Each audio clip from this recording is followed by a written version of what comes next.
Okay, and so that is an example of how you come in, you notice how you're feeling, you notice your emotional state, you notice any areas of tension that you might have, and I like to go with the physical, like an area that's physically constrained or feels disconnected or some way, and I mark that in my brain.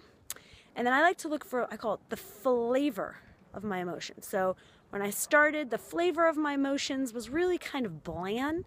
I had just meditated before I came out here, so I wasn't really feeling my usual kind of angry, fiery self. I was just bland, neutral.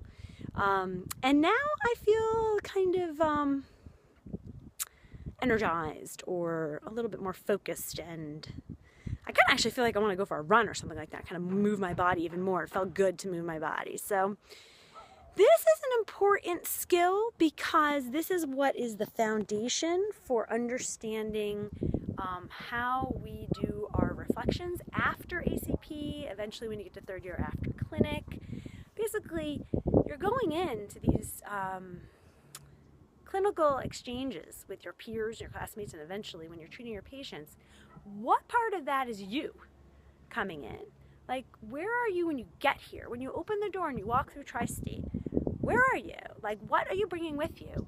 And then when you go into the treatment room with your peer, or when you're sitting in class with one of your teachers, or when you're right now watching my video, what happens?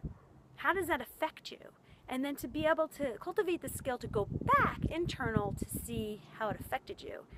This is a very important part of your training as an acupuncturist and a provider, because it will give you a strong muscle and ability to say, oh, the patient came into the clinic and they report feeling depressed, but I sense that they are feeling very angry and frustrated, and even though they're saying that they're sad, it feels to me as if their voice is shouting and they seem very angry. That is a wonderful observation. But to make that observation even more relevant clinically, you have to know that the anger and frustration that you sensed in that booth was from the patient, not yourself.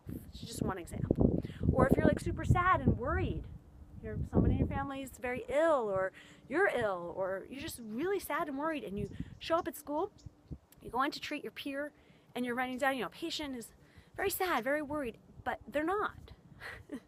No, it's tricky.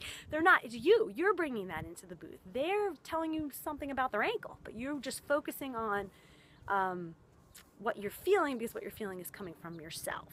So there's some people out there who are watching this in the class, the 1B class, who are very interested and very experienced in this type of thing. Maybe you're a ready practitioner, maybe you're a medical doctor, maybe you're a therapist, maybe you're, I don't know.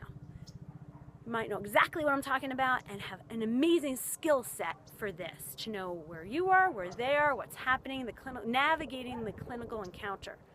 But for some other students who come, they've never had to do this before. So I recommend you try this when you go home to your family, or when you're going out with your friends, or before you get on the phone with a conversation with someone who's difficult for you, is challenging for you to talk with. Before you do it, just take the 2 or 3 minutes, quiet yourself, notice your internal environment, go into the situation, do whatever needs to be done, whether it's like mowing the lawn or talking to auntie, come back, quiet yourself, and feel what is going on.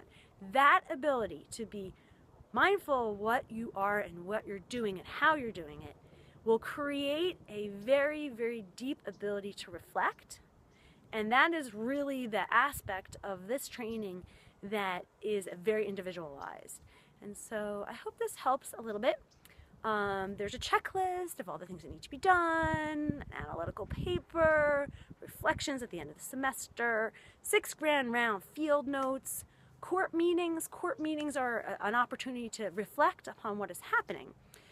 Your first court meeting could be simply, I had no idea what I was getting into when I got to Tri-State. I thought I was just going to be learning acupuncture and points and, but now it turns out I'm actually going to be learning about myself and about how I relate to others and about what I bring into the clinical experience and what it is I'm trying to kind of cultivate for myself on my own personal path. I didn't think it was going to be personalized.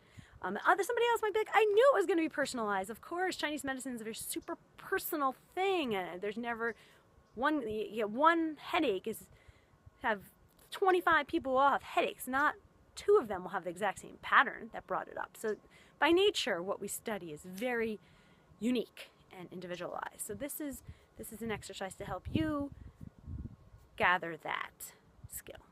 So I hope that's helpful. Send me your questions. Respond to this email, please, so I know that we're in contact. And I wish you the best of luck. I'm available always on FaceTime, phone conference, email. I'm quick on email, so usually within 24 hours you'll get a response. And I will be back in the spring or fall to do some grand rounds and meet you guys personally. But for now, I am here. I'll just give you a little view. I don't know if you get a good view. There, yeah. Sun in my eyes. I'll probably edit that part out. Okay, bye.